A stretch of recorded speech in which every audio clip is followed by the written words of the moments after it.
Hi and welcome back to my channel. Today I'm going to be sharing with you my bean pumpkin stew recipe.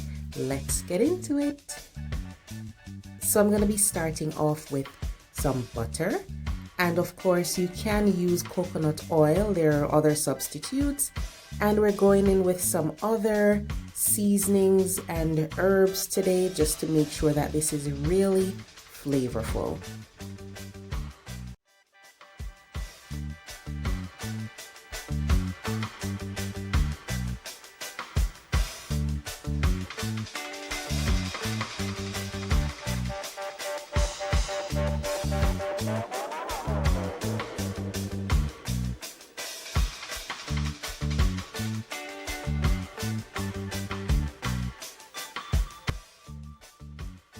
And guys, I do not eat a lot of vegetarian dishes, but this is just one of those dishes that whenever I want to take a break from meat or poultry, I will do this one because it's really filling and tasty. It's real flavorful because we're building the flavors here. We have the garlic and the ginger and the onion and the carrot. I wish you guys could smell this, but I know you're gonna enjoy the aroma once you make it.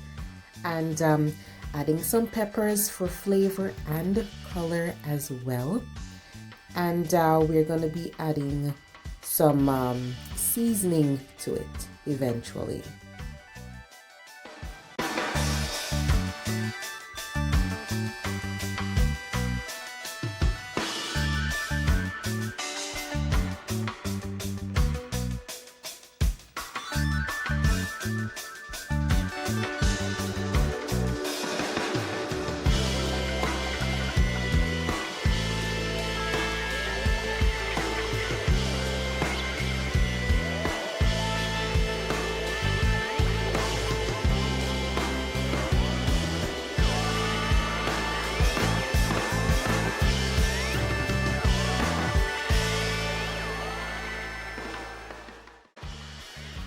Alright, here comes the pumpkin. This is grated pumpkin, but you can give it a fine dice if you want to. You could always cube it or dice it. I just grate it sometimes just to get it cooking even faster. Of course, I can't leave out my fresh thyme. I do have dried thyme in my cupboard, guys, but I rarely use it. I love the aroma of a fresh thyme. You can remove the leaves or you can just put the whole sprig in it and remove it before you serve the dish.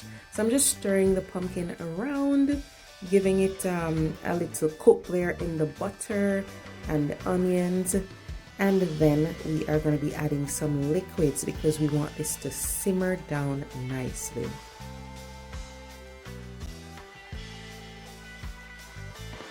I do add this vegetable broth. I usually just buy the one in the box.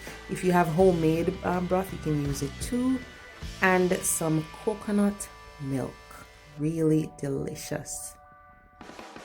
But depending on how thick you want your stew to be, you can reduce or increase coconut milk. Usually I add a little at a time and stir it just to get a feel of what the stew is gonna look like. And remember that the pumpkin is grated here, so it makes it even thicker. So there's no need to add cornstarch or anything like that because you're gonna get that richness from the pumpkin.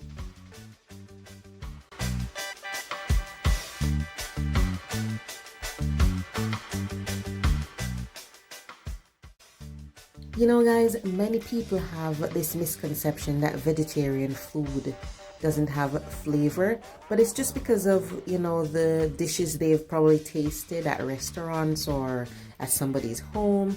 But always remember that any food can be flavorful. You just need to add the right ingredients.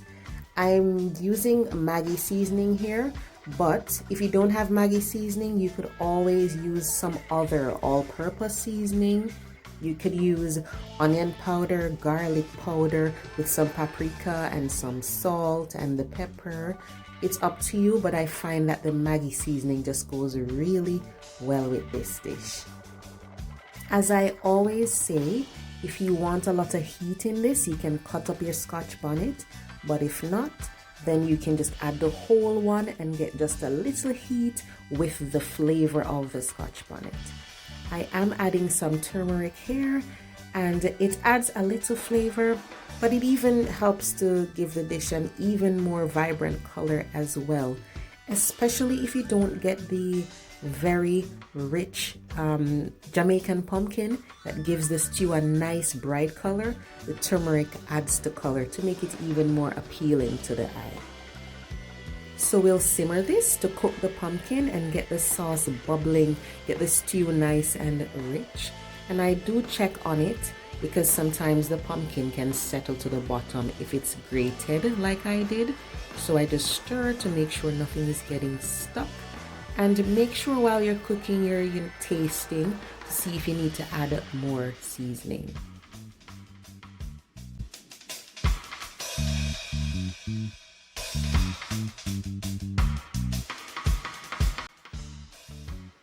So you want to make sure that this liquid reduces enough and make sure it's already seasoned properly before you do this step. I'm using canned peas and beans. However, if you have the dried one, feel free to boil it and use it.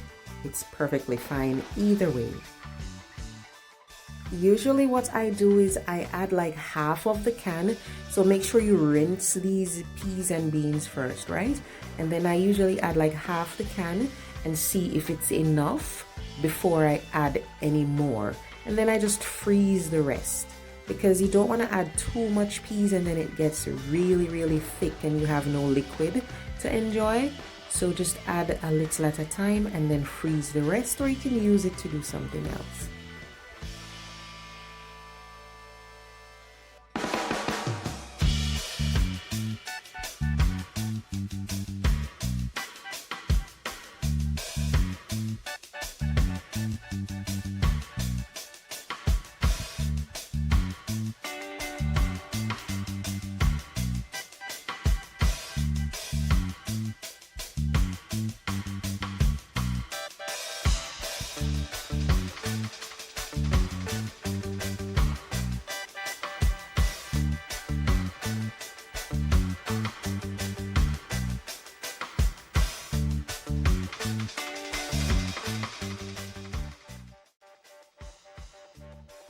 So what we'll do now is we'll allow this to simmer again. Remember that the okra doesn't take a long time to cook, and the peas and beans are already cooked. So you just want them to absorb the flavors of that nice liquid that we've seasoned and simmered.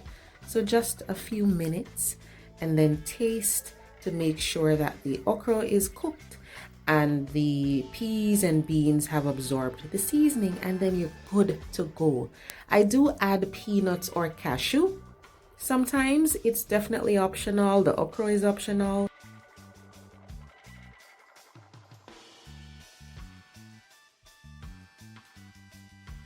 So try that and let me know how you like it. It's a really simple recipe. I know you're gonna nail this. It's really tasty. I have it with, sometimes I have it with dumpling and banana or breadfruit. When I made this, I just had it with some plantains. It is such an easy lunch, easy dinner to have, and it's very flavorful. So give it a try and let me know how you like it. And thank you so much for watching. Please remember to give my video a big thumbs up if you enjoyed it. And don't forget to share and subscribe. Till next time, see you guys.